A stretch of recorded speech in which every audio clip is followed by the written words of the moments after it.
3, 2, 1, activate. Tiberius 3 making the initial move, and Vader up into the air. Came crashing down. There's the vertical spinning disc. Shell shot, looks pretty. Up once again goes Vader. A little bit lightweight perhaps. Trying to get the spinning disc into play. M2 with the flipper. This already an intriguing Robot Wars tactical battle between flippers and spinners and crushing beaks. And Shell Shock turned onto its side. Can it self-right from there? I don't think it can. M2 with a little lift of the flipper. Now what's happened to Vader? Has Vader been immobilized? Don't forget, Robot Wars fans, if the judges say it's been immobilized too long, it's out, and that certainly is out. Shell Shock gone. The first machine in Robot Wars the 7th Wars out of the arena, and Shell Shot, and they've gone to Vader, and the flipper rules supreme. M2 and Tiberius 3 go through, and Simon Latham and Vader, they won't be getting the 20 grand top prize, will they? What a stunning fight. Off to a good start, M2 then. With Paul Cooper controlling the flipper well, Shell Shock on its side, moved to the arena edge and out. Don't forget, 2 robots go through to fight again. 2 eliminated at this stage. That was the end of Shell Shock, and Vader followed very quickly. Good speed across the arena floor from M2, and then the flippability factor. 3, 2, 1, activate. I like the sound of Tough as Nails. Don't like the look of Bod's blade, do you? It seems rather spindly. They want to activate the pit, the Dutch team, then grab and dump. Robo Chicken running away behind the ref bot. And we can see the first grab. Tough as Nails has Disco Inferno towards the pit. Just surviving, no, they've gone. Very, very good tactics by Tough as Nails. And the disco didn't last long, did it? Robo Chicken, boggle-eyed and glaring and looking. Jason Snow, Farron White and Alec Dick's team, and clashing with Tough as Nails. They have to stay out of the claws of the Dutch team. Robo Chicken on the attack, bashing into Bod, which to me, is just moving now. Tough as Nails has Robo Chicken. Can they push and drive? Robo Chicken, 99 kilos, slightly the heavier of the machine. Can they get some traction on the arena floor and hold on in there, Robo Chicken? Bod is being counted down and out. Will Robo Chicken survive? The count for Bod, I think, is going to be they're eliminated, and Robo Chicken just survives, because any moment now, Tough as Nails is going to dump them in that pit, and they look worthy competitors. The Dutch team from Harden. Still Robo Chicken digs in. Just survives. Eventually pitted, but will make the second round of this heat, because Disco Inferno and Bod fell before. And Tough as Nails is a sweeper out there and wants to make a clean sweep of it all by getting rid of Bod. Drop, drop, drop, drop. They want it placed in the drop zone. Aha! Not in the pit. So Bod's armament will have to withstand the bowling balls. Tough as Nails, I'm happy that it wasn't finished off. And wants to just dump it down that pit. I don't think there's room for it, is there? No! That'll do. 6. You're through. 3, 2, 1, activate. Fancy blaming Shunt for a defeat in Robot Wars. After all, that's what they're there for. Typhoon 2 now spinning away. Straight away you can see the spinner up to full tilt, as it were. The hammerhead comes looking for robot blood. Turns away again. On the sides of Typhoon 2, you can't really see them. Well, just a blur. The 4 rotating claw-shaped hammer cutters. Massive kinetic energy force slamming into the side of Hammerhead 2. The Dutch team does have that powerful tail flipper. You can see it at the controls. Niels looks on. Loves his skydiving as a hobby. Will Hammerhead 2 take the great fall here? A big fish in a small pond in Dutch Robot Wars. Here in the UK Championships, though, there is an ocean apart in class. And it's coming apart at the seams! Hammerhead 2! Oh! How about that for an attack by Typhoon 2? We've talked about the danger created by spinners. This machine is a spinner in itself. And that was the moment where the metal splinters started to fly, then the side panels, and the electrics went. Look at that. Stunned into a submissive salute to Typhoon 2. Niels de Carpentier's machine is in smithereens. Seconds to go. That's not a bad challenge, I'll tell you what. The Dutch machines are getting stronger and stronger in Robot Wars. Typhoon 2 through to the heat final. And now in comes Shunt with the diamond-edged axe and the bulldozer blades. And what will be the punishment for a beaten machine? The pit? Well, that really is the safest option for a beaten machine. The floor flipper, of course. We have the drop zone, don't forget. This is the floor flipper, though. How far will a Hammerhead shark fly? That far. More bits and pieces came. Oh no, not Matilda's tail.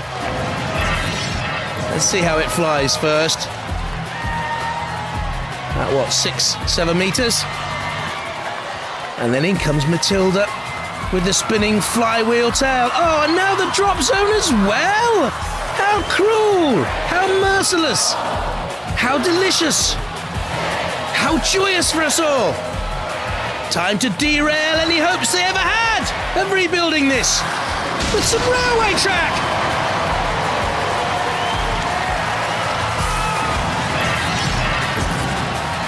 Arriving on platform 18, the late, very late, Hammerhead 2.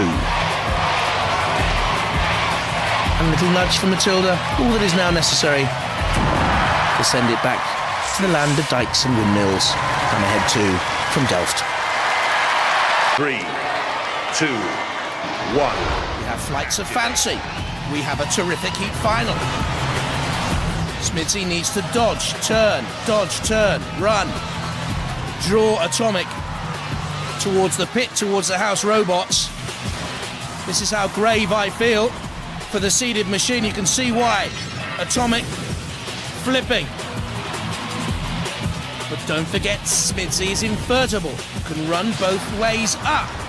So normal flipping won't cause major damage if the electronics inside are well protected. The more aggressive Atomic, certainly. Look at this. Bang. But if Smithy can hang on, how long can the high-pressure flipper remain working to its full potential? And if that's a tactic Smithy will use, keep running away. Wear Atomic's energy down. Of course, the judges will be marking Atomic high, and at this stage, Smithy low. Another thrust, all the work being done by Atomic. Very good display here. Oh, it's all over! A very, very good display by Atomic. And the seeds have fallen. Always on the cards. Smithy had to keep dodging and ducking and diving. And they took the big dive instead. 3, 2, 1. Activate. And let me remind you, this is for a place in the series semi-finals later on.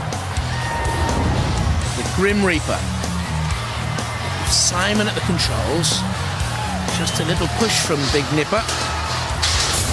Big Nipper is a kilo heavier than Grim Reaper and is certainly starting this very well.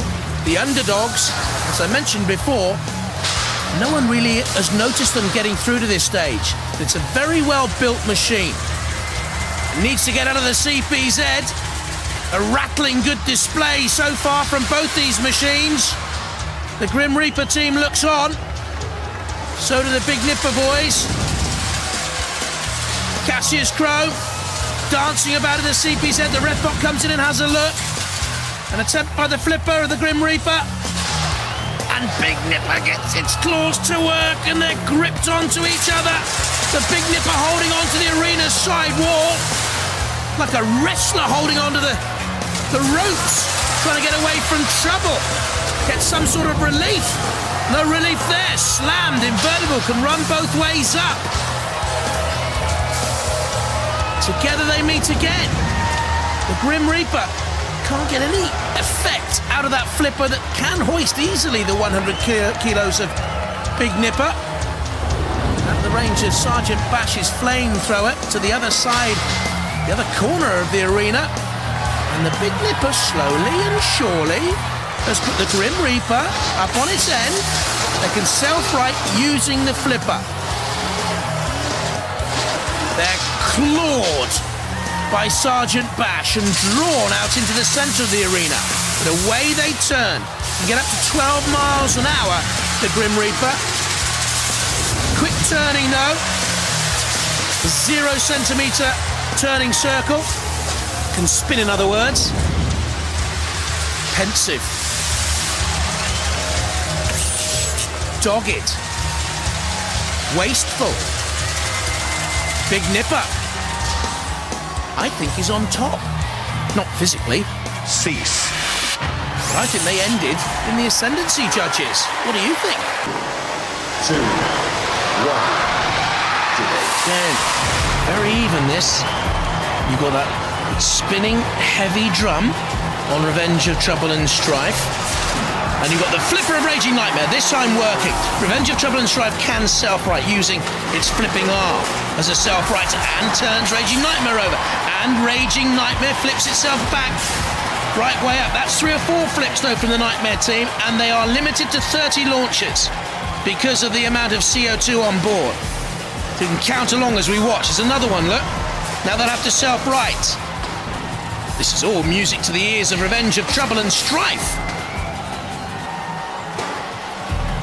They bash. They have respect. There you can see Jake Forsey, 10. His brother Sam is in there, 8. You can see Raging Nightmare flipping again and expending energy wastefully. Lee Summers driving Raging Nightmare as Revenge of Trouble and Strife bounces away. 25 kilo disc spinning at 500 RPM. Raging Nightmare is the heavier overall of these two by 5 kilos. Ooh, they were underneath Revenge of Trouble and Strife momentarily. 1.5 centimetres of ground clearance there on the Revenge machine. And Raging Nightmare trying to expose that, but they can't lift 93 kilos, and that is a problem for Raging Nightmare. I'd have to say at the moment, on that battle-scarred arena floor, they look to be the more aggressive. Revenge of Trouble and Strife is smoking. There is a problem with the electronics. The 24-volt electronics made from a golf caddy is the motor of Revenge of Trouble and Strife. And they are in major trouble now. I don't know whether Dad Peter and the boys can get it moving. I don't think they can they? Not by the look of that. That is CO2 venting away. It means there has been a rupture in the CO2 system. You can see there the pipe has come adrift, which means they can't self-right. They have no power. They've gone. They're pitted, and Raging Nightmare are through to the heat final. But another good tussle. 3, 2, 1. Activate. I know what? It's turning away, and that has allowed Typhoon 2 to get up to its full spinning. Goodness me, look at that! Earlier on, it wasn't spinning as fiercely as this. Typhoon 2 is really getting up ahead of steam here. Oh!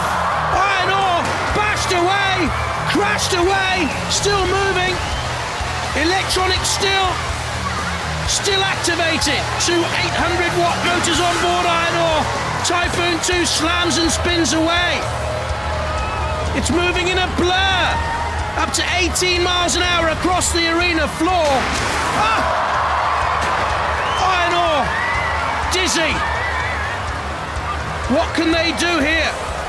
Robert Grimm driving, helped to design the machine. The flipper's not going to work. The flipper buckled. Look at that. That flipper's not going to work again. Iron Ore really up against it. Typhoon 2 gives chase. The pit release is just smashed. I'm frightened. And I'm up in the commentary booth. The pit release somehow activated.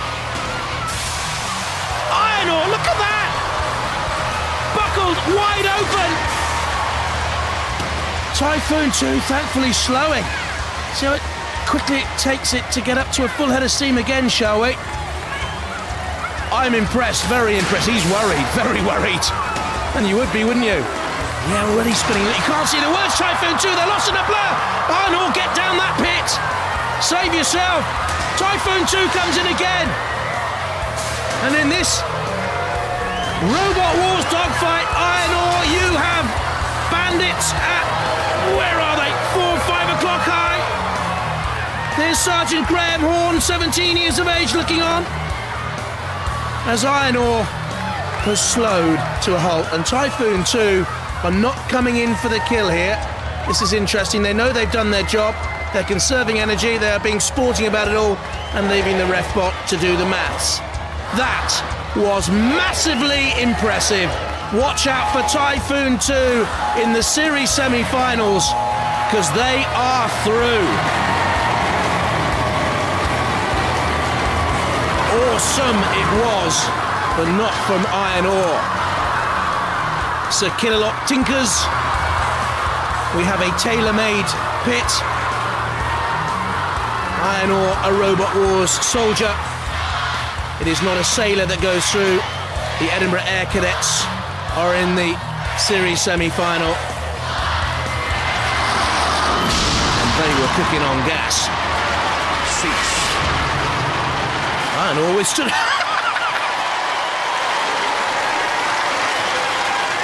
Typhoon 2 prefers a microwave, obviously.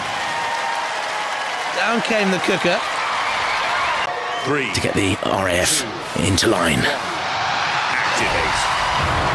Now let's see if X-terminator can chase them down. I didn't think so before they could get up to spinning speed. X-terminator, I think, has missed its chance. I think they've missed their chance. Typhoon 2, too quick across the arena floor, and look at the spinning now. Listen to the whirring. Can you hear it? It's frightening. It's like the noise that the doodlebug bombs used to make in the war. And it comes in and smacks into X-terminator, and that's good strength. The outer armour of X-terminator withstanding the first blow. Ships of metal fly away across the arena floor. I like the look of Typhoon 2, but X-terminator digging in, trying to cut down the angle, and now running away to hit the pit release. What's happened to the disc? X-terminator's disc is not working. One of the Typhoon 2 attacks must have crunched the electronics. The disc isn't working. I think actually the drive chain has come away. X-terminator now impotent. Typhoon senses they can come in for the kill. X-terminator in trouble. Oh, buckled, look at that. And ripped. You can hear the ripping of metal. I'm sure from where you sit. And look at the X-terminator boys. Brilliant so far, Marlon and Simon, about to head out, unless Typhoon does something stupid and spins into the pit, very nearly bouncing off into the pit. They're going to have to watch out there. Captain of the team, Flying Officer Peter Bennett, looks at his controls. Typhoon 2 bounces away. They're trying to stay out of trouble. Sergeant Bash gives them a flicker flame. Exterminator's still in this fight. Very much so. Oh, it's Typhoon 2 smashing the smithereens part of the arena. Cease. And Exterminator as well. I think they've had to call a cease because, yes, the arena wall was damaged. Jane's going round to have a look. I've never seen damage like this before. Exterminator hopes bashed. Our arena smashed. Is it quite dangerous, Matt? It's not quite dangerous, it's extremely dangerous. Are you in danger sitting here? Well, no, we've got 2 layers. It only went through 1 layer.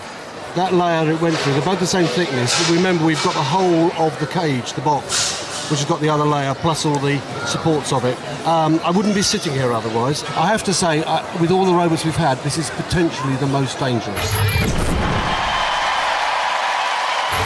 Okay, what's going to happen now? The arena has been repaired. The judges are going to allow Typhoon 2 to get up to the spinning speed that it was at before the arena was crushed. The teams are okay. 3, 2, 1. And we're off and underway for the remaining time of this grand final battle. Oh, and as soon as we've started again, I think we'll have stopped again. Because for me, X-terminator has just been beaten. One more smash from Typhoon 2 seemed to have done it. The house robot's checking. Is there a visible decrease in the spinning speed of Typhoon 2? Oh, there will be now, because Marlon has accepted defeat. Well, terrific competitors fighting in their 5th wars. They've never been this far before. Great improvements. Worthy opposition, but beaten.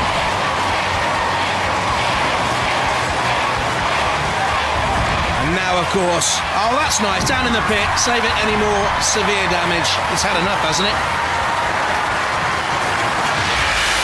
6. If not the championship decider itself. That place goes to Typhoon. 3, 2, 1. Firestorm 5 in underneath Mute.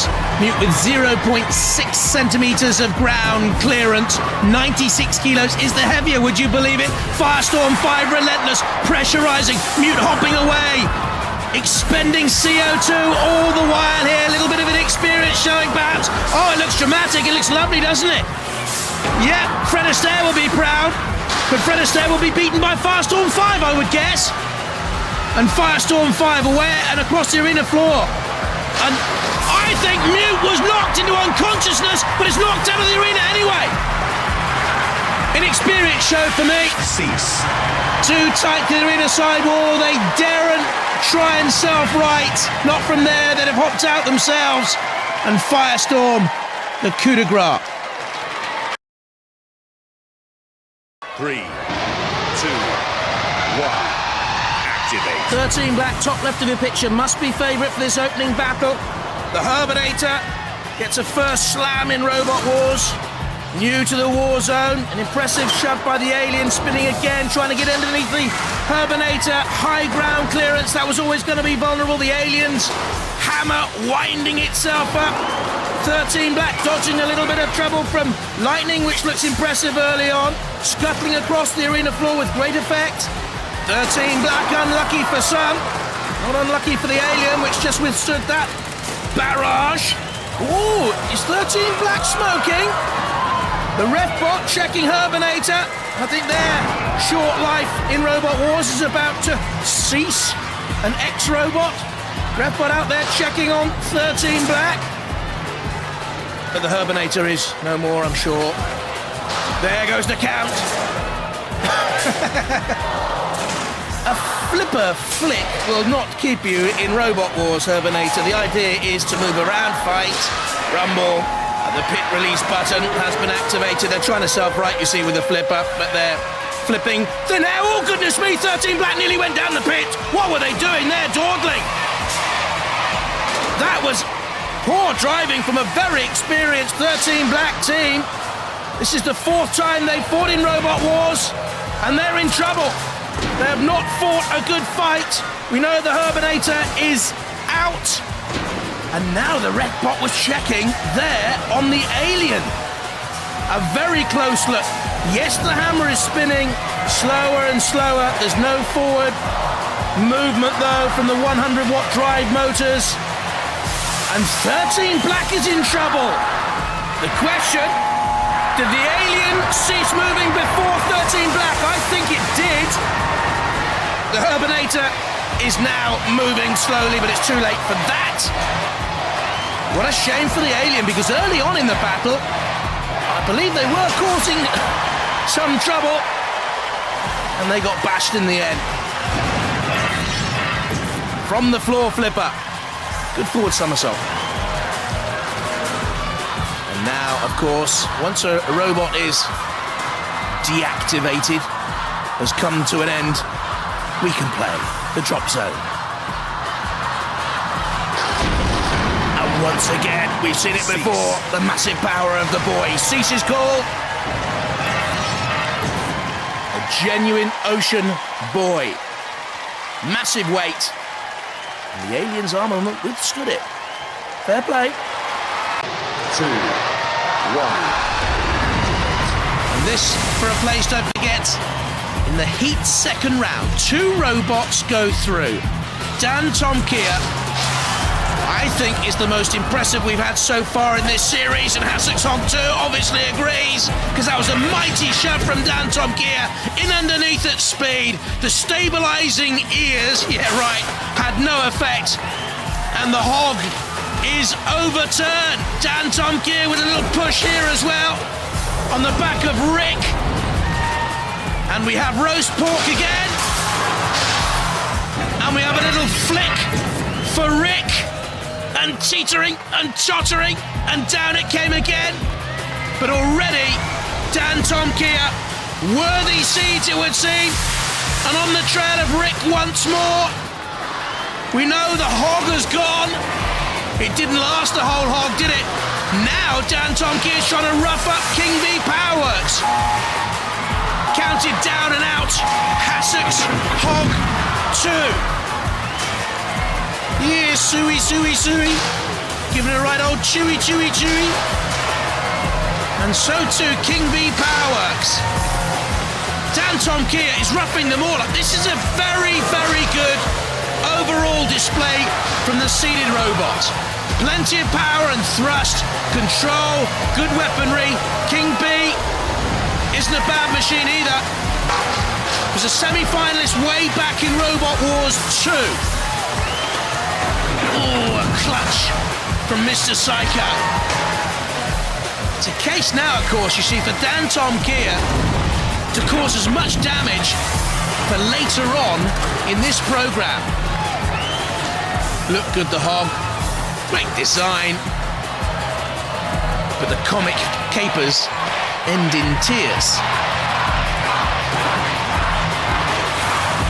And the crowd want merciless punishment.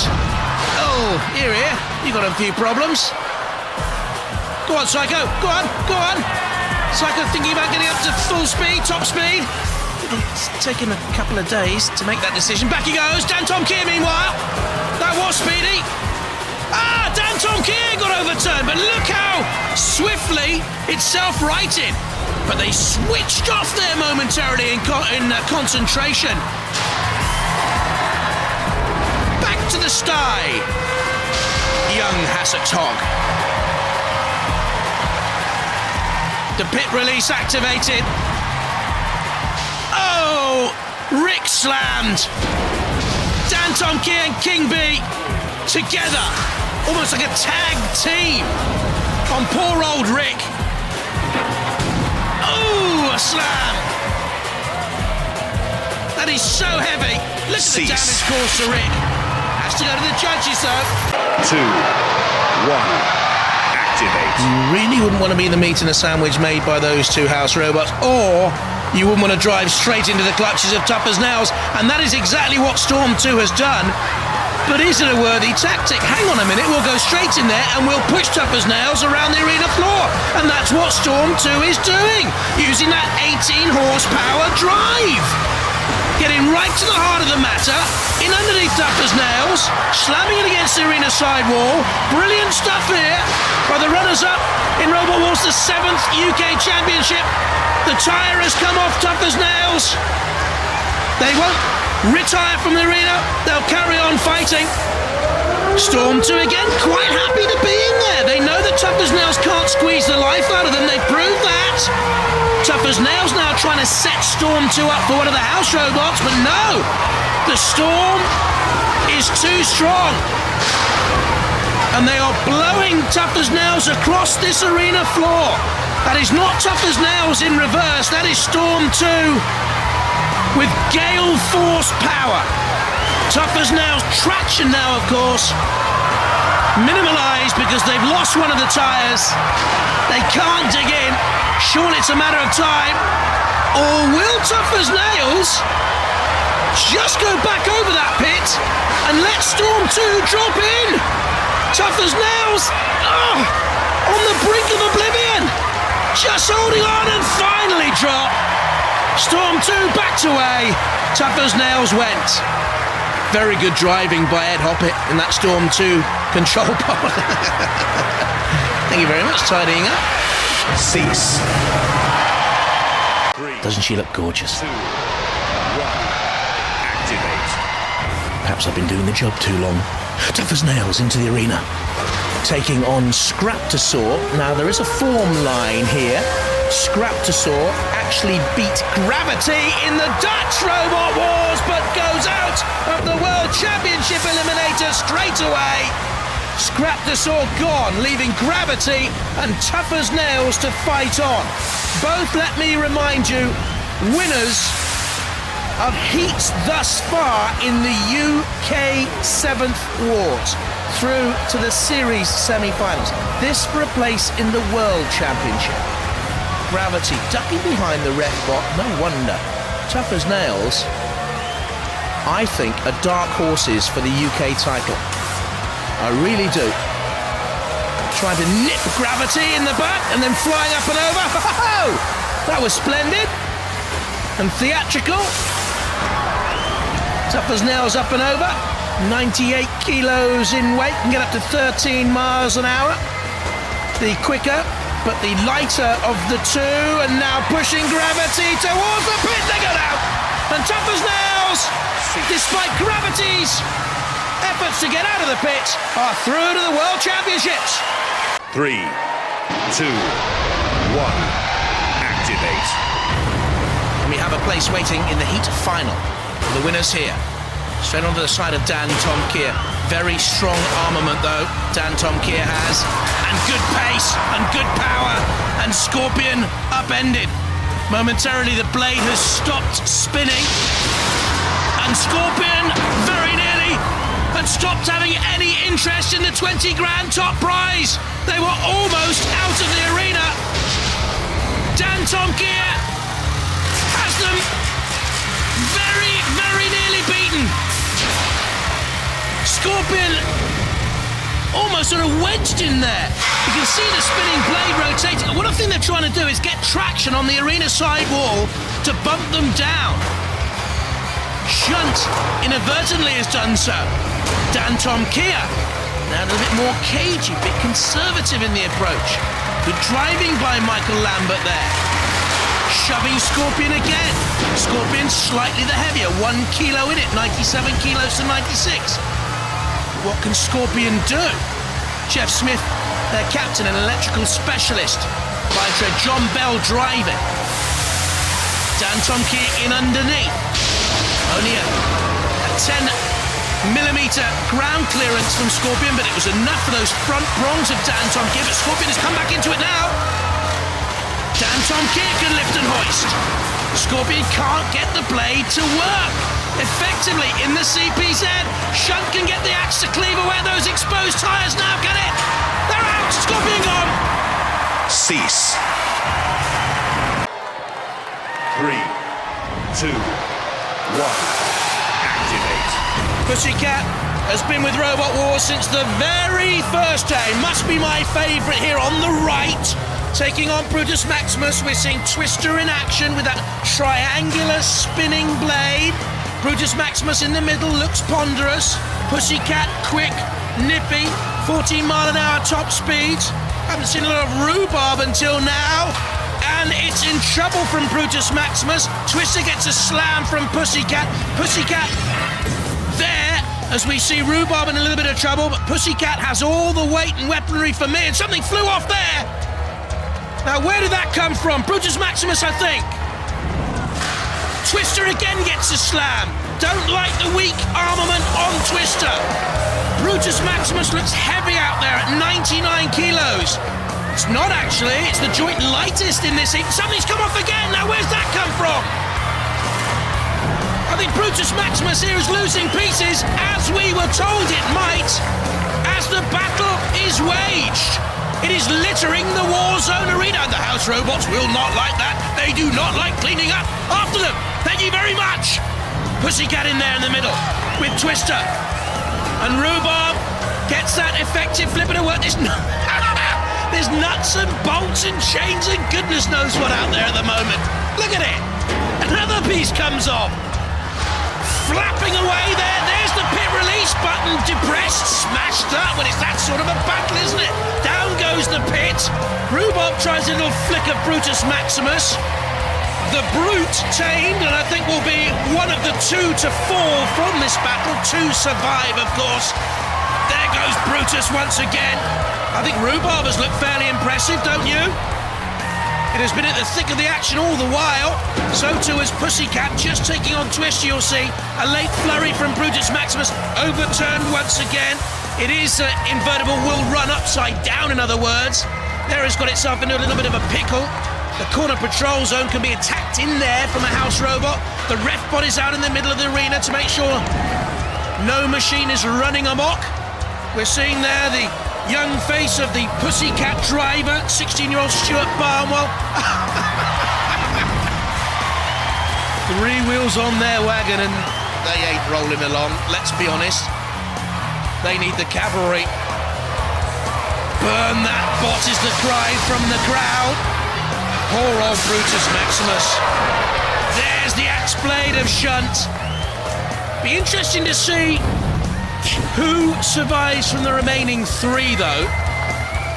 Twister needs to do a lot here in the closing stages.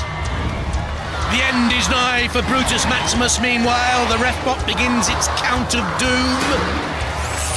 It will go any second now. Pussycat has a grip on Twister, and we're into the final few seconds of this bout. Cease. It'll go to the judges to decide who goes through. We know, of course, Brutus has gone. 3, 2, 1. Activate. So it's hammers against flippers here, and that's the immediate onslaught of the gravity flipper. Good to see Thor's hammer coming into play against Hodaf the Bad, which seems to have been silenced and stilled. It's okay now, though. Hydra's great hammer comes down. The axe with the hardened steel point we were learning about from the pits. A little tussle in the centre of the arena between Thor and Hodaf the Bad. Meanwhile, gravity looks mightily impressive, doesn't it? Oh, the big power of Thor's hammer. It is absolutely huge, and Hodaf the Bad turned over. The spinning disc won't right it. The flipper will, though. Good power there. Good recovery by Hodaf the Bad. Thor's hammer strikes the arena floor. Not great style. Poor control. Splendid aggression, and there is another great flip by Gravity. A full pressure flipper. And terrific effect as Hydra, tossed through the air, comes down with a bang and dodges another onslaught from the Dutch Gravity. Gravity's after Hydra, though, you can tell, can't you? Has it against the arena sidewall. Oh, goodness me! Has destroyed the sidewall. Now, what's going to happen here? We're fighting on for the moment. They're out. They've gone. Hydra gone. But to me, the arena is unsafe. Cease should be called. Cease. And is. Thank goodness. There was the shove. Look. Crash, bash, smash. That's gone. Arena now unsafe. So was Hydra. Look at the power of the flip. Oi! That's our camera. Oh, good riddance, Hydra. Plenty of pocket money will be needed to mend that. 3, 2, 1. Activate. We've heard the insults fly, now will the sparks fly. Storm 2, look at that with the shove, 100 kilos behind it. 1 kilo heavier than the Grim Reaper. The Grim Reaper's ground clearance exposed only 0.6 of a centimetre, but Storm 2 has found its way through and will leave her in underneath the Grim Reaper, and Grim Reaper's away. 12 miles an hour, can't dodge Storm 2 across the arena. Storm 2 is by far the faster, and to me is on top here. Goodness, we're going to have a strong lineup in the final of Robot Wars. The 7th Wars Storm 2 pressurising. You can't outrun the Reaper, says the logo on the side of the green machine. And Storm 2 is furious. Storm 2 in underneath again and drives on. The pit release activated. The Grim Reaper is scuttling. The pit is descending. The time is draining out for the Grim Reaper. Storm 2 pushing again. The Grim Reaper simply cannot get its flipper to make any sort of definitive contact on Storm 2 because Storm 2 has the side skirts and the pace. Oh, look at the power behind that. It's ripped away one of the panels of the angle grinders at the side of the arena. I think the Grim Reaper is doing splendidly just to hold on here. Oh, until Sergeant Bash starts to crumple. One of the side panels nearly ripped away. They're still motoring and manoeuvring the Grim Reaper. This is not over yet. Ooh, I thought it might be there. The pit was yawning. Storm 2 by far the more aggressive. It's dramatic stuff, isn't it? The Grim Reaper needs to get away from there. For a moment I thought forward control had gone and they were stuck in reverse. They weren't, they're out. They're piggybacking. I'd stay up there if I were you. Storm 2 can't do any damage to you if you're there, or can they? Carry you to the side of the wall and then flip you out in Robot Wars. Something's come off. May have come off shunt, actually. I think it is. Oh, it's his exhaust. It's come away. And shunt without the exhaust pipe is rather a horrible thought. Down comes its axe. The Grim Reaper is upended, has come down. How many more flips and self-rights can it perform, though? I wonder. It's going to go to the judges, and this has been a terrific tussle. Storm 2 trying to finish it there and then and spinning away. The Grim Reaper on the flame pit. The judges will decide on style control, damage and aggression. Standing ovation. Richly deserved. Two fine teams. Storm and the Grim Reaper. 3, 2, 1. Flipper against spinning blades. Double blades in this series, as we've heard. We're getting a right flipping early on from M2, twisting and turning. The Pussycat always lands on her feet, and the Pussycat has 9 lives. Well, maybe 8 now. M2 steering away to try and get that frontal assault, which is, of course, imperative for a flipping machine. Trying to get underneath Pussycat, which has a 10 centimetre ground clearance. That is high in Robot Wars. M2, very good experience being gained here, and a good show by the newcomers. There's Stuart Barnwell at the controls of Pussycat. M2 being well driven by Paul Cooper. Jackie in there, of course, with him. Pussycat is causing very little damage with the blades, and all the work here is being done by M2. And Stuart had his work cut out with Pussycat. They're grazing and scratching, but not really getting to grips with M2. The old talons and claws of the Pussycat maybe causing some superficial scratches, but can you see anything else? I can't. M2 looks sturdy. Pussycat tossed once again. It may well become a war of attrition, and when that happens in Robot Wars, sometimes you look to the durability of engines, and Pussycat really in trouble here, the number 9 seeds. They need to get away from the arena sidewalls. They have done. M2 on the surge. Redbot, get out of there. M2 dodging. As Pussycat come back strongly. M2 on the drive. Oh, Redbot. Again caught between a rock and a hard place. Pussycat trying to get in behind M2 as it sensed a vulnerable little patch there in the M2 armament. Side by side. Again, Stuart turning Pussycat away. M2 with a slam. Trying to get the pit release button activated. Pussycat on its side. Pussycat in danger. I don't think they can self-right from there. They'll try and claw their way out of it, but I think Pussycat have finished here. Look at that. Looks like some sort of bizarre crab, and they have self-righted. Time call. Judges decide. 2, 1. Activate. How they come to meet and greet. Go on, Laurie, give us some thunder, mate. Running away.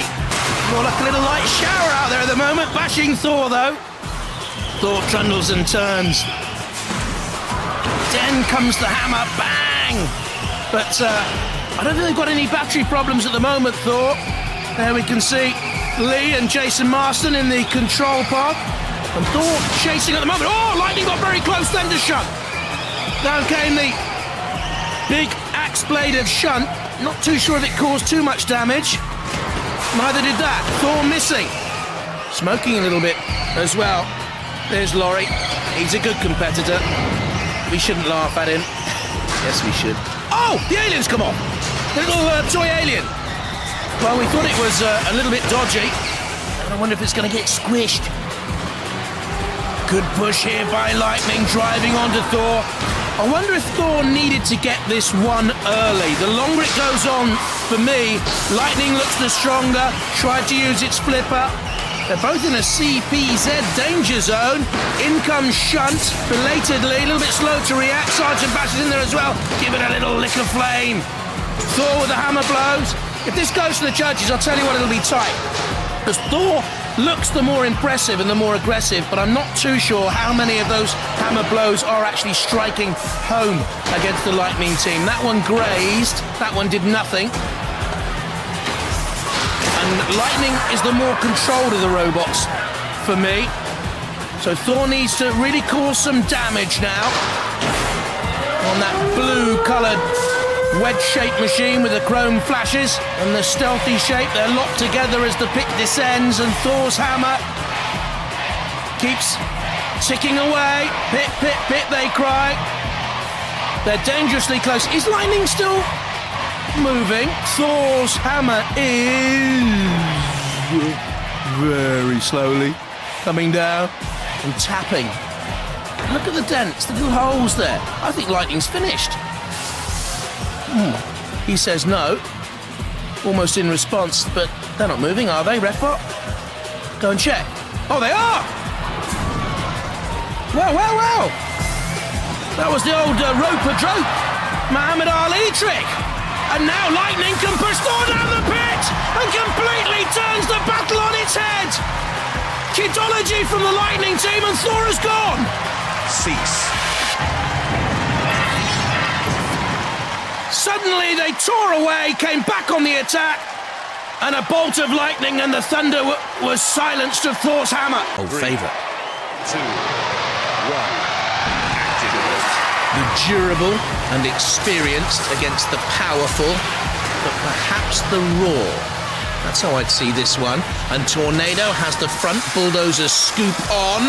The interchangeable weaponry to get in underneath Gravity. Gravity's ground clearance very low at the front because of the flipper blade, but at the side you'll see a chasm yawning wide open. Tornado trying to exploit that into the clutches of Sir Killalot in that CPZ. And Tornado were the more experienced in those early encounters, and Gravity just away from Sir Killalot. Oh, but damaged. Hobbling. One tyre punctured. You can see there's a puncture. Tornado. Look at the way Tornado spins, almost on a sixpence. That'll open me up to emails. A sixpence. Oh, ask your granddad. Tornado attacking Gravity on the angle grinder. And Gravity in peril, I think for the first time in the championships. Was it Sir Killalot that punctured the tyre? We may find out later. Tornado gives chase. So quick across the arena floor. So versatile, but flipped away. One mistake there by Andrew Marchant driving, and it could have been so costly. And there is still life in Gravity as it bobbles along on the arena floor. Tornado to the side, and now will push. Is it a massive power that it pushes, and Gravity flips itself away for a moment. Gains some breathing space. Back comes Tornado. It is a darn dogged thing. And it chases once again, and it's, I think, press the pit release, and Gravity on the pit, and caught there. and descending away from the 7th Wars. 3, 2, 1. The Robo Chicken, the all out of luck. Oh no! They're going in with that early onslaught. With the flipper, over goes Tough as Nails, but self-rights, of course. Very strong armour to protect the electrics within. Big horizontal CO2 crushers as well. Once more, Robo Chicken flips.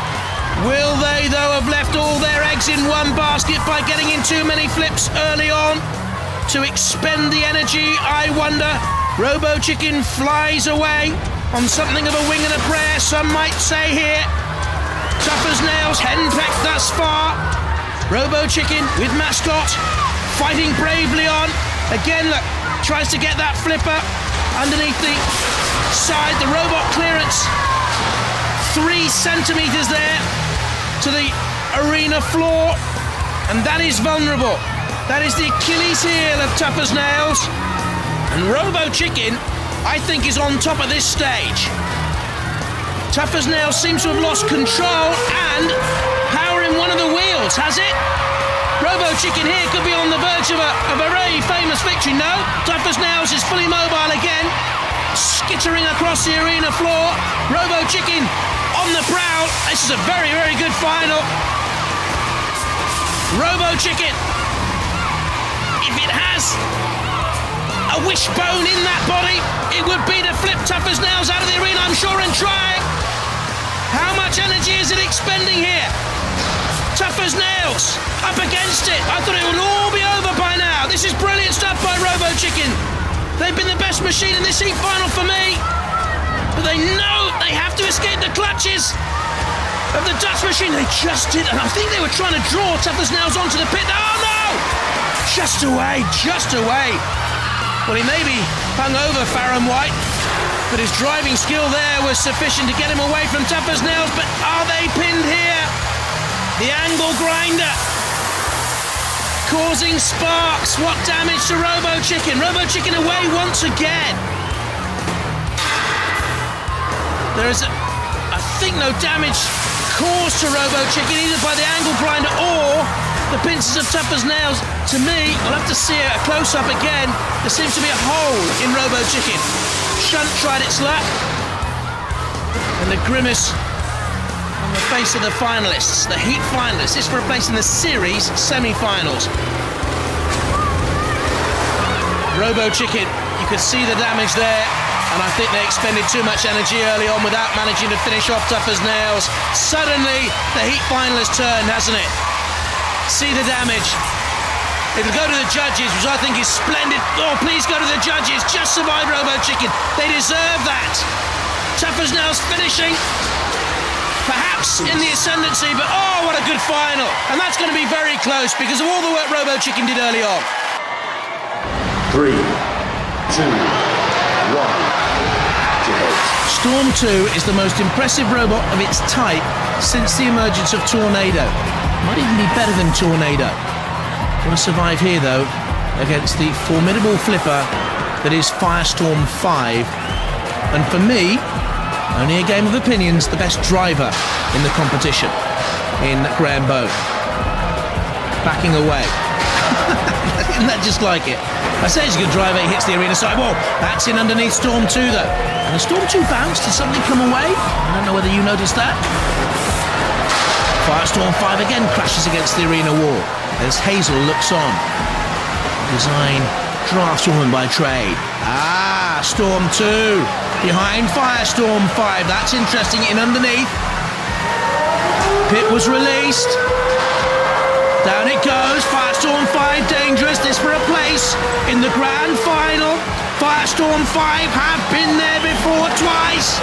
But Storm 2 suddenly look menacing, and they're on top, I would say. They have the side skirts to ward off flippers. They have the aggression, they have the 18 horsepower drive. Firestorm 5 is piggybacking its way towards the pit and just turns out in the end. That's good driving. Slammed against the angle grinder. Storm 2 is getting stronger as this fight goes on, and Firestorm 5 weakening. The veterans need something. Storm 2 again, the push first, Storm 5 gone. No grand final this time for Graham and Hazel. A wedding day to look forward to, but no grand final day on Robot Wars. Storm 2 through. Time. 3, 2, 1. Activate. Never mind. Tough as nails, up and over Bulldog Breed. Bouncing down. Somewhere underneath is that Robo Chicken trophy. Is invertible, of course, tough as nails. And if Bulldog Breed gets caught in the pincers, they will be in major peril. They snap the pincers together to the crusher. You heard the snap, but Bulldog Breed survived. And at the moment, those problems Tony Somerville was telling us about in the pits don't seem that evident. Robert Summerfield, 17 at the controls. Can they keep the machine straight? Straight enough. They're doing very well here, Bulldog Breed, because the way Tough as Nails fought earlier in the competition, I had them down as a dead-set winner of this. And Bulldog Breed flips them, and Tough as Nails is in trouble. And the best of British here is flying the Union Jack high and proud. Tough as Nails bounces down. They cannot get Bulldog Breed in their grips. And this is brilliant stuff from the Bulldog. They are growling out there and prowling, and now they're caught by Tough as Nails. This is the closest battle we've seen in this semi-final so far. Tough as Nails couldn't get traction, and Bulldog Breed get away. There's the pit yawning. Tough as Nails tries the big heave-ho, and Bulldog Breed digs in, resilient as ever. Tough as Nails, the cross-arena drive. Bulldog Breed off the arena sidewall and shoves back. This is a terrific tug of war out there now. Sergeant Bash has a look. Was there a flick of flame? They lock horns. What a wonderful battle. Bulldog Breed, the concentration etched on the face of Tony Summerfield, an engineer by trade. Over the flame pit, to and fro. Is that causing damage to the two 1-horsepower motors inside Bulldog Breed, I wonder? Is the energy dissipating in their full pressure flipper? Is Tough as Nails a one-trick pony? Their tyre is tattered. Bulldog Breed comes in once again and tries to flip them out. Sergeant Bash is ready. For me, Bulldog Breed has been the worthier of the two here. And that is surprising. Heat finalists in the 4th Wars, the 5th Wars, Tag Team Terror Champions in Robot Wars Extreme in the past. Bulldog Breed holding on. The push by Tough as Nails. They can't get them in the pit. That is Bulldog bravery for you. Now they try to get in underneath the ground clearance of Tough as Nails. 3 centimetres that ground clearance. And in Robot Wars terms, that is yawning. This is going to go to the judges, and they will mark on star control damage and aggression. And I think we may well have a surprise here. Bulldog Breed seeded, but I'd have had Tough as Nails before we had Activate. I'm not sure now. 3, 2, 1. Activate. Off we go. This to complete our round 2 lineup in this, the second semi-final. M2 self-righting, atomic pressure rising, using up that precious gas. M2 dodging, so they want Atomic to miss with their flips. I wonder what David Bebb, the 18-year-old driver of Atomic, thinks of all that. Well, M2 look dodging.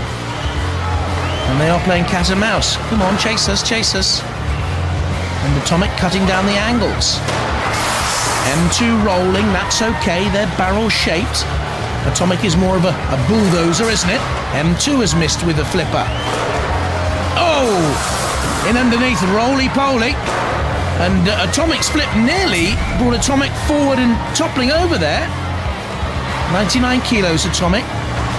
So too is M2. There we can see the weapons operator of Atomic, Paul Francis, a farm manager by trade. And shepherding M2 across the arena and tossing M2. And M2 self-righting. This is very tactical stuff out there. And very tight and tense. This could be crucial. Atomic needs to push M2 to the arena side wall and then flip. The effectiveness of flipping is actually dissipated if it's in the centre of the arena. M2 flips Atomic, that's closer. That's more dangerous. That's CPZ territory. Corner Patrol Zone territory. And Sergeant Bash was waiting to come in. House Robots can attack in there, of course. Atomic, I think, needs to catch up a little bit on the point scoring, maybe. Is M2 running properly, freely, or is it bobbling there? Is one tyre punctured? I wonder. Let's see. We can get a better view of the underbelly. No, they look okay, the tyres. M2 self-riding, but they're the ones now using up the CO2. They just bump away. They're rattled, aren't they, M2? And Atomic are closing in, and Atomic now from here on top. And Atomic has M2 on the sidewall, and M2 bounces and rocks and rolls and dashes away. Look at the concentration.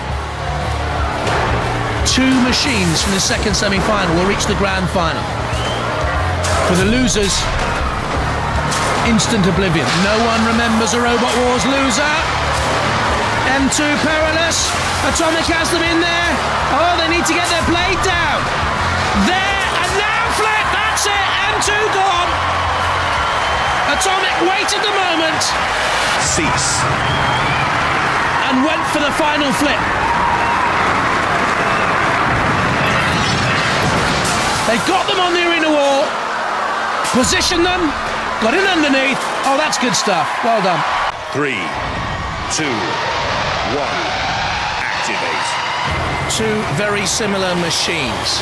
Tornado and Storm 2, both 100 kilos in weight. Storm 2 trying to get in underneath that ground clearance. You see it, shove them to the arena sidewall. Oh, and they spun away and crashed into the wall themselves. Tornado, good driving away by Andrew Marchant. Very, very experienced. They're fighting for the fourth time in the wars. Now Tornado, the big heave-ho towards the angle grinder. Tornado, the experienced machine. Storm 2, the whippersnappers, the new boys, came through the new Blood Championship route, gaining automatic entry into the UK Championships. Tornado, an invertible machine, can run either way up.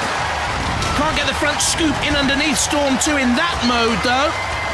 And Tornado on the defensive momentarily, and again, oh! Some shove there from Storm 2. Tornado bouncing away.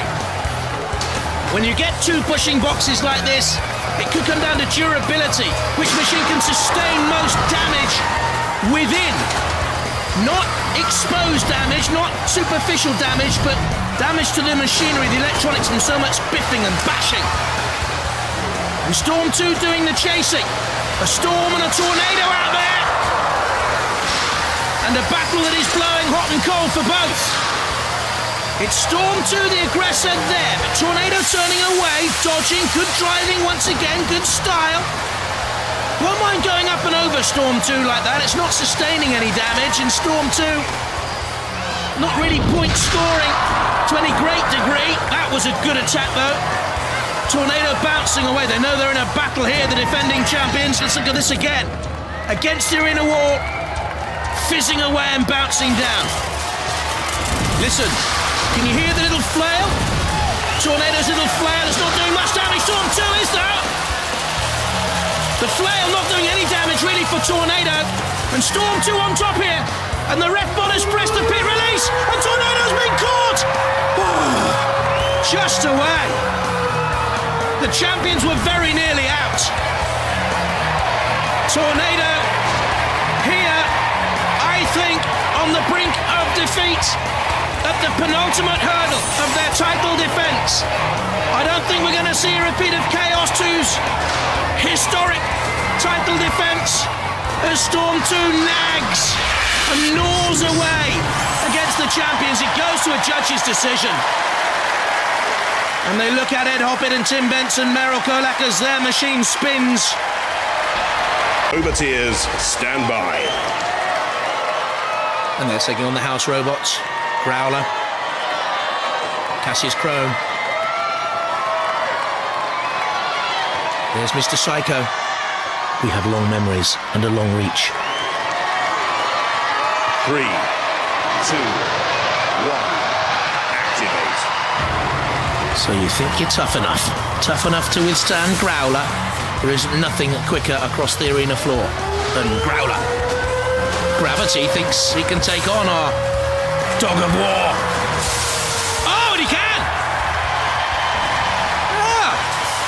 has rolled over for a tummy tickle.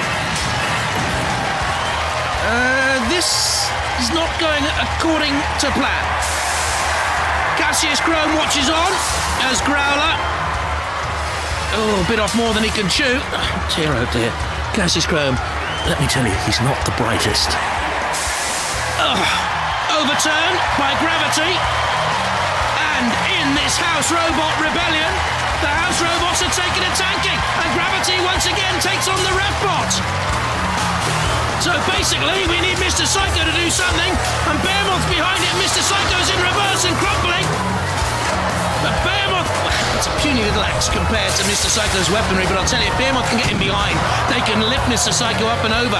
Mr. Psycho flattens down on Gravity's full pressure flipper, sort of a snow speeder type robot, isn't it? The Dutch machine. And it's all down to Mr. Psycho against the rebelling robots.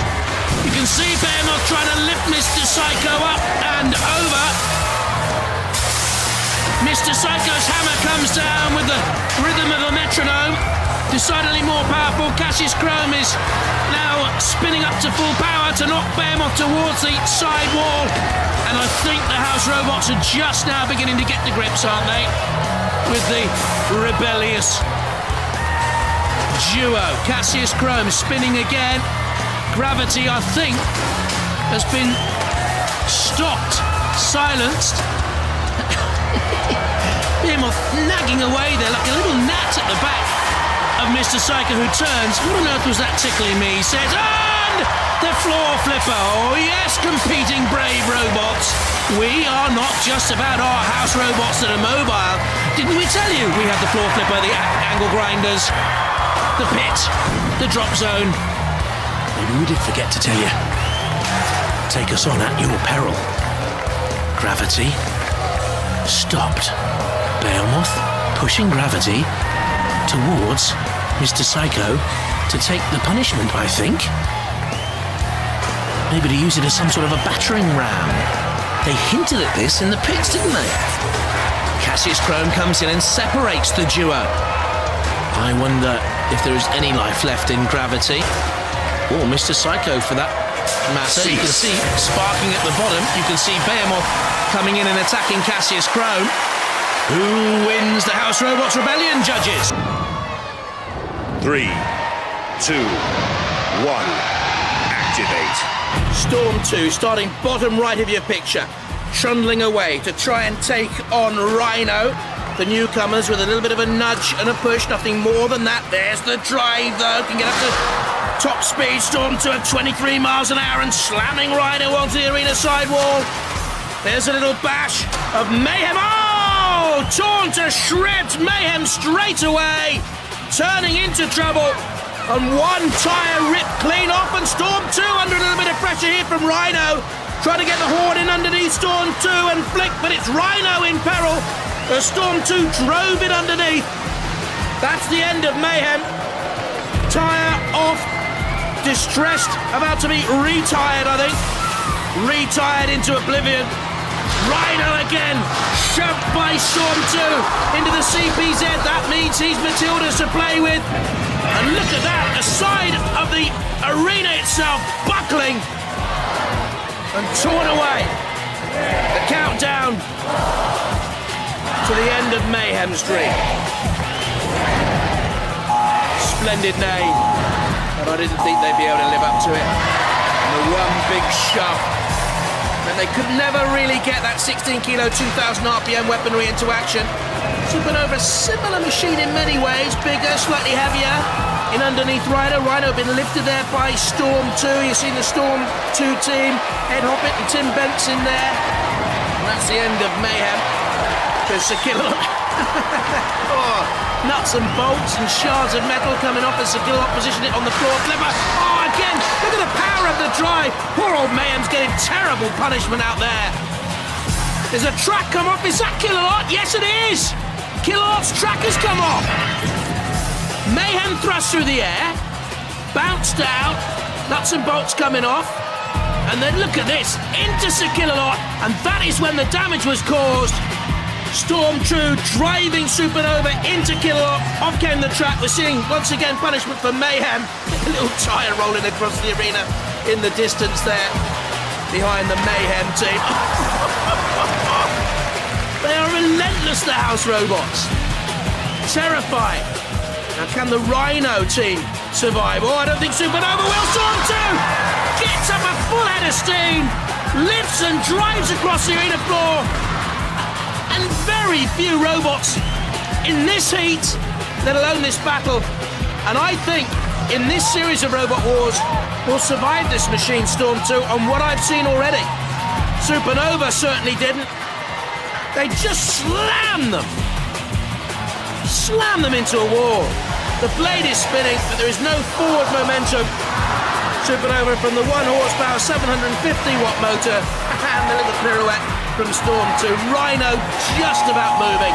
Supernova counted out. I'm not too sure how fit Rhino will be to fight on. Supernova gone. Storm 2 worthy winners. Roboteers, stand by. The frenzy building. Jane's got caught up with it. She's right by the side of the arena. Matilda's in the arena, in the war zone, for the house robots.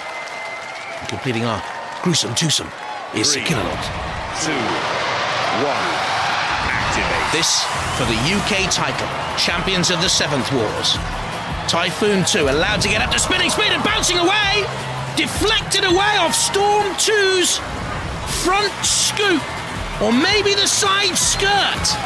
Now that's interesting, certainly withstanding the first bash from Typhoon 2. Only a deflecting blow, nothing more. They look pensive. This is going to be the hardest battle they've faced, the boys from the Edinburgh Air Cadets. Storm 2 giving chase. Surely they can't expect to get in underneath Typhoon 2's ground clearance. It's half a centimetre, but they're moving too quickly, I would have thought. Again, deflecting away. Piggybacking up on top of Storm 2, and Storm 2 lifting Typhoon 2. Very close to the arena wall. If it goes over, that's it. They're right in front of Jane over there. If it does go over, it's all over. But Typhoon lives to fight another moment or two. This is close stuff. Now, they're vulnerable when they're not up to full gyroscopic speed. And at the moment, it's like pinball out there. And again, Storm 2 giving chase, and Typhoon 2 is really up against it. Storm 2, with the pushing power of a tornado and the clever use of the flipper of a firestorm, is really on top here now. Typhoon, slams another great chunk out of the arena. Smash the arena. Seats is called. They smashed the arena. Second time this has happened in the grand final. Jane. It's done it again. Smashed the arena. Once again, that is one powerfully destructive machine out there, Derek. They've done it again to your beautiful arena. I keep breaking my stage. They're terrible, aren't they? Derek's very upset about this. We'll mend it and we'll go again. No problem. Judges, what do we think so far?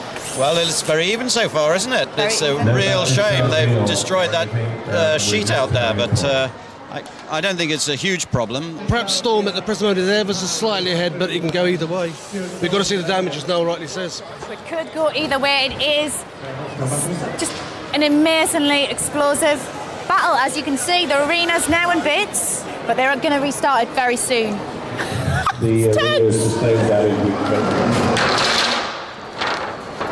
What do you think, guys? Should Typhoon 2 and Storm 2, should they keep on fighting? The audience want them to keep on fighting.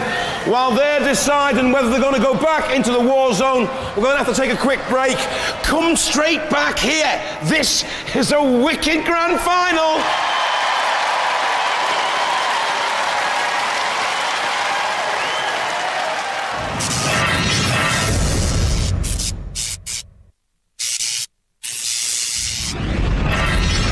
Welcome back. We have our third place robot, Tornado, clinching the playoff.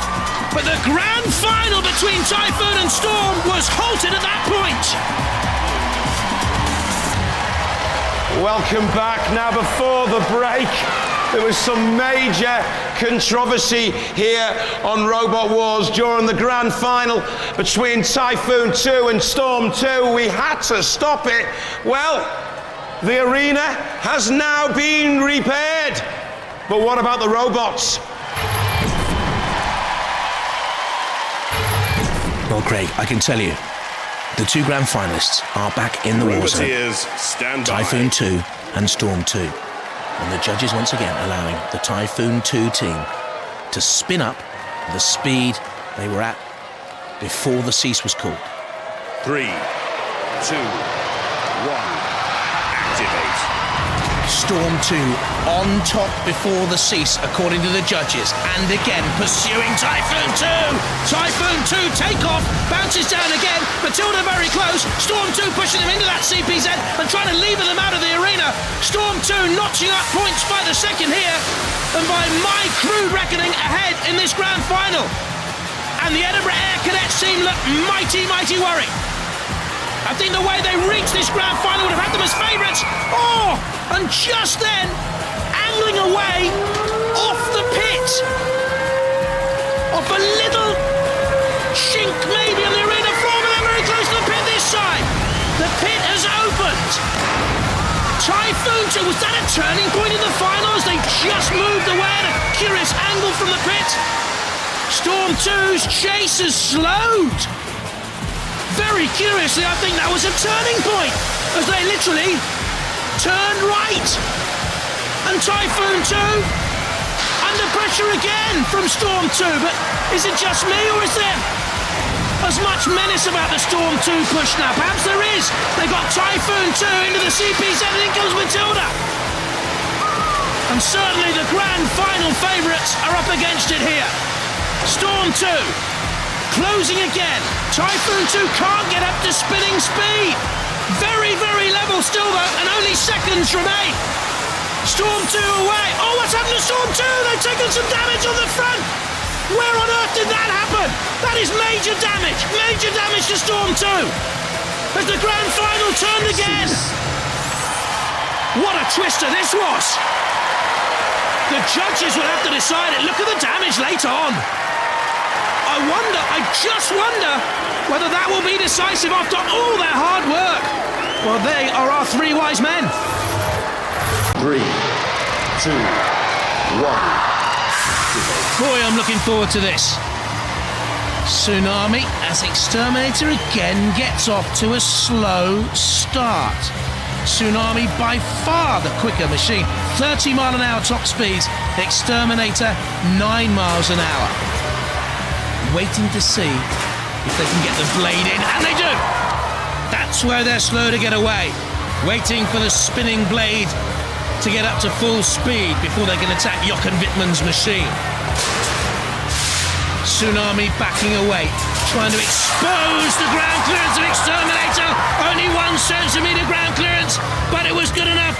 Jochen at the weapons, used the weapons diligently, and can X-terminator self-right. Huge split. Up goes 98 kilos of robot, skittering across the arena floor. In comes Tsunami with a slam. If they can get a flip in there, X-terminator could be out of the arena, out of the war zone, out of Robot Wars, the 7th Wars. They are teetering on the brink of oblivion, the number 11 seeds. Can the German entry go in and finish them off here? X-terminator really in grave danger. Upended, almost over. Just hanging on by a thread. Can they come down and self-right? Tsunami will have another go. Again they crash down, and ironically that has righted X-terminator. And now you begin to wonder about the supply of CO2 on board Tsunami. I said right at the start of the program it was limited. Can they continue flipping, or will X-terminator now turn this battle on its head? What life is left in that Tsunami weaponry? Did they go too early? Have they used up all the CO2? Is there a flip left? Side by side? I don't think there is. They're backing away. So what can they do now? Draw X-terminator onto an angle grinder? The pit! They're rocking here, Tsunami. They're righting. Enough CO2 left in for that. Perhaps they kept it back to self-right. Look. There you see. The Sreemet, absolutely essential in Robot Wars. For a wedge-shaped flipper like this, they're over.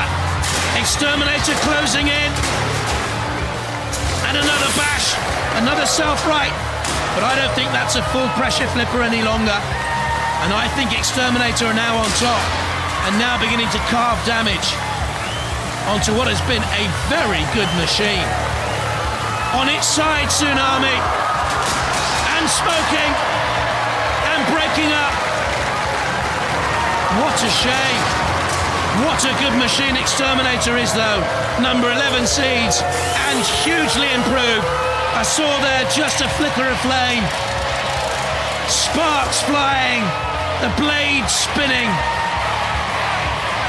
The weaponry potent. That has been their problem in the past. A durable machine has lacked that killing instinct. It now has it with the blade, and X-terminator could be a force in Robot Wars, the 7th Wars. Tsunami out, it's over. A brilliant effort comes to an end. X-terminator, heat winners. Ecstasy and joy for Simon Baldwin and Marlon Pritchard. And disappointment for Eric Ehrensberger and Jochen Wittmann as their machine came to a grisly end. The fall was a mighty one. 3, 2, 1. Activate. Storm 2, already off and underway. Up to 23 miles an hour, top speeds. Oh, Steel Avenger has pinned itself onto the floor and was lucky to get away. The 1 centimetre ground clearance exposed as Storm 2 drove in underneath again. 18 horsepower. Tries to take on the ref. What Storm 2? In underneath Steel Avenger again. Let me remind you, they were new blood champions, Storm 2. They won that title to qualify for this, the UK series, the 7th Wars. And they are taking it by storm. But Steel Avenger, as we've mentioned time and time again, so experienced, fighting in a 4th Wars and buffeting Storm 2. Not causing great damage, I would imagine. What are they trying to do? Just wear Storm 2 down by dancing away. Storm 2 pressurising.